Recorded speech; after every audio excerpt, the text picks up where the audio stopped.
अरे, पापा की मतलब पापा की है तो मेरी ही है ना? किसने कहा? अब तेरी तो तब होगी ना जब तेरा भाई ना हो। वैसे भी शादी के बाद सारी प्रॉपर्टी भाई के नाम होती है। सृष्टि समझ जाती है कि उसे किसी भी हालत में माँ बाप की सारी प्रॉपर्टी को अपने नाम करना है, लेकिन कैसे? एक दिन सृष्टि का भाई शीनू कहता है, बहन, क्या कर रही है? तुझसे एक बात करनी है। अरे हाँ हाँ करना, मैं तो तेरी बहन हूँ। बहन, मेरी लाइफ में ना एक लड़की है, बहुत अच्छी है। मैं सोच रहा हूँ माँ और पापा से बात करूँ शादी के लिए। सृष्टि को समझ में आ जाता है कि भाई की शादी होते ही भाभी उसे एक दिन भी घर में बर्दाश्त नहीं करेगी। क्या बात है भाई, बताना कौन है वो?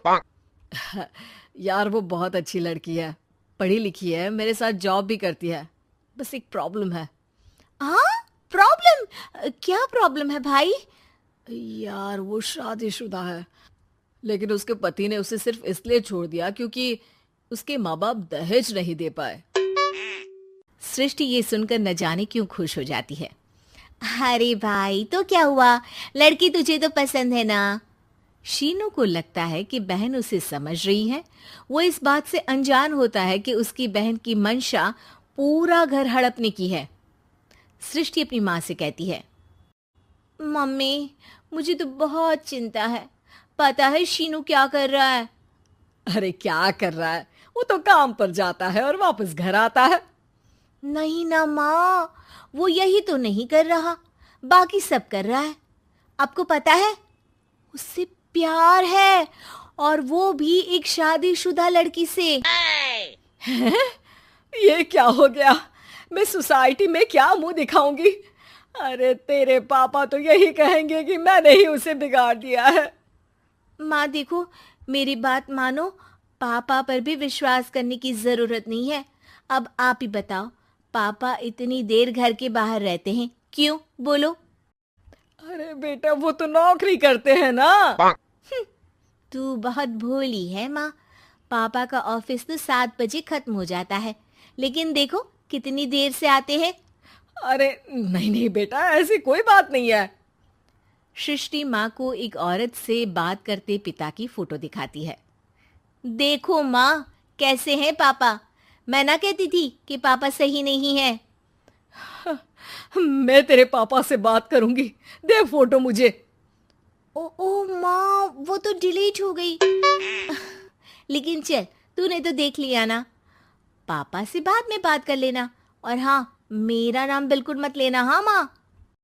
अब क्या था, सृष्टि के माँ और पिता के बीच झगड़ा होना शुरू हो जाता है। सृष्टि के मन में क्या चल रहा था कोई नहीं जानता था। एक दिन, माँ, सृष्टि के लिए एक लड़का देखा है। वो लोग शाम को उसे देखने आने वाले हैं। और हाँ माँ, एक खुशखबरी, मैं और पापा मिलकर एक नया बिजनेस ट्राई कर रहे हैं। शाम को लड़का आता है, सांवले रंग का। सृष्टि को तो बिल्कुल भी पसंद नहीं आता। लड़की की माँ कहती है, लड़की का चेहरा तो कोई खास नहीं, लेकिन अगर मेरे बेटे को आप लोग सेटल कर दें तो मैं उसकी शादी आपकी बेटी से करवा दूं। सृष्टि को लड़का बिल्कुल पसंद नहीं था। उसे भाई पर गुस्सा आ जाता है। लड़के वालों के जाने के बाद कहती है, माँ देखा, शीनू मेरे लिए कैसा लड़का लेकर आया, न दिखाने लायक न सुनने लायक, सेटल भी नहीं, वो भी हम करे। अरे माँ, मैं जानती हूँ ये मेरी शादी किसी भी घर में क्यों करवाना चाहता है। अरे, कैसी बात कर रही है बहन? तूने तो देखा ना, लड़के को मैंने ही मना कर दिया तुझसे शादी के लिए। जिसने लड़का बताया था उसने उसकी बहुत तारीफ की थी। बात आई गई हो जाती है, लेकिन सृष्टि का मन शांत नहीं होता। क्या करूं, कुछ समझ में नहीं आ रहा। मेरी शादी हो गई तो ये लोग पूरी प्रॉपर्टी शीनू के नाम कर देंगे, मेरे हाथ तो कुछ लगेगा ही नहीं। तभी सृष्टि को आइडिया आता है। वो किसी वकील को फोन करती है। जी देखिए, अगर आपके मम्मी पापा का तलाक हो जाता है तो आपके पिता की आधी प्रॉपर्टी आपकी माँ के नाम हो जाएगी। फिर उसे वो किसी को भी दे सकती है। सृष्टि अब माँ को बेटे के खिलाफ भरती है। माँ, शीनू पर नजर रखा करो, वो जिस लड़की के प्यार में है ना, वो शादीशुदा है। यहाँ आएगी, सारा पैसा, रुपया, जमीन, जायदाद सब हड़प लेगी। पापा का भी हाल तुमसे छुपा नहीं है। ऐसा ना हो कि मैं और आप एक दिन सड़क पर भीख मांगे। हे भगवान, मैं तो जीते जी मर जाऊंगी अगर ऐसा हो गया तो। ऐसा हो गया नहीं माँ, ऐसा ही होगा। अभी समय है, आगे का सोच लो। मैं तो कहती हूँ पापा से आधी प्रॉपर्टी लेकर अलग हो जाओ। पापा की आधी प्रॉपर्टी भी हम लोगों को अगर मिल जाती है ना, तो अगले 7 जन्म सफल समझो। बेचारी माँ बेटी के कहने पर पति से तलाक लेकर अलग हो जाती है।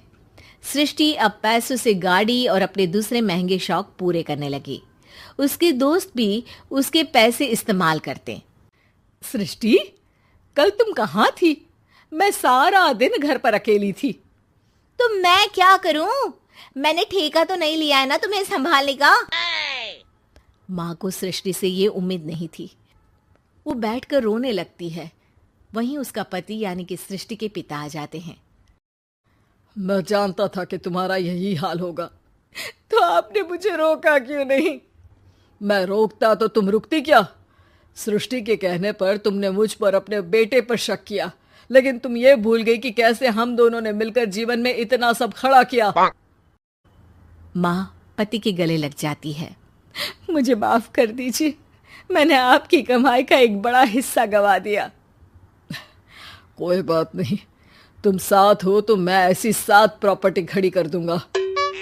तभी वहां सृष्टि आ जाती है रोते हुए। माँ, मयंक ने मुझे छोड़ दिया। वो बोल रहा था जब तक मेरे पास पैसे थे तब तक ही वो मेरे साथ था। पापा,